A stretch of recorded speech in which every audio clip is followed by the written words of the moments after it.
Assalomu alaykum hammaga. Qadrdonlar, sog' salomatmisizlar? Jonlaring omonmi? Yaxshi yuribsizlarmi? Charchamasdan musofirda yurgan aka-ukalar, O'zbekistondagi yurtdoshlarimiz, sog' omonmisiz? Ancha bo'ldi ko'rinish qilmadim. Baribir kommentariyaga yozasiz, ko'rinmayapsiz deb.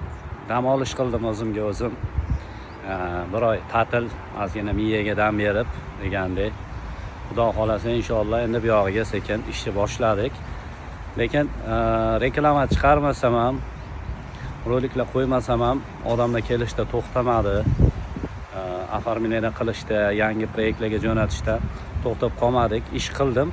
Faqatgina ozgina uzilish qildim, reklama qilmadim, telefonni ozgina yiroqlashdim. Ya'ni bir kunda qanchadir telefon qo'ng'iroqlar vaqtinchalik kamaydi. Ozgina bo'lsa ham miya dam oldi. Endi xudo xolasa svejiy mana nasib qilsa ishlarni boshlab oldik. O'rtoqlar, bizda 30 ta odamga mebel ishida proyektimiz bor. Ish soati stavkasi kam deyishingiz mumkin. Boshlang'ich stavkasi 23 zlotdan boshlanadi. Ishxona toza, akkuratniy, pokiza joy, mebel, yumshoq mebel ishlab chiqarish fabrikasi. 23 zlot birinchi oyligingiz bo'ladi. Ish o'rganib, samostoятельный o'zingiz ishlaydigan holatga kelganingizdan keyin keyingi oydan akkordga ish qilsangiz bo'ladi. Yaxshi ish qilsangiz 30 zlotgacha oshadi pulingiz. Ya'ni soatiga toza 30 zlotdan olsangiz bo'ladi. Undan tashqari nurka tozalash ishimiz bor. Bu ham yaxshi proyekt. Ish soati mebelda 9 soatdan haftada 6 kun ish bo'ladi.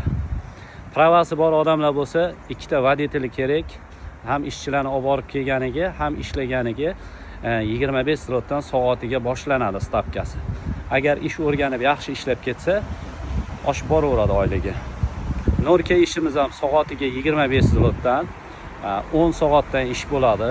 Haftada 6 kunlik ish. Bunga ham 20 ta odamga joyimiz bor. Bu ham ichkaridagi toza yaxshi ish. Bunda o'sha necha yildan beri odamlar ishlab kelyapti, yaxshi proyekt. Xullas o'rtoqlar, proyektlarimiz ko'p, kelaverasizlar. Telefon raqam +48 bilan 507 793 333. Telefon qilinglar, Telegram orqali yoki primoy. Manzil pastda qoldiraman. Bemalol kelsanglar bo'ladi.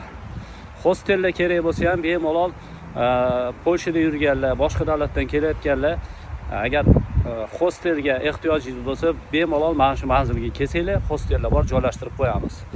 Hostel narxlari 50 zlot kunlik. Sog' bo'lasizlar, omon bo'lasizlar. Hammaning ishiga rivoj.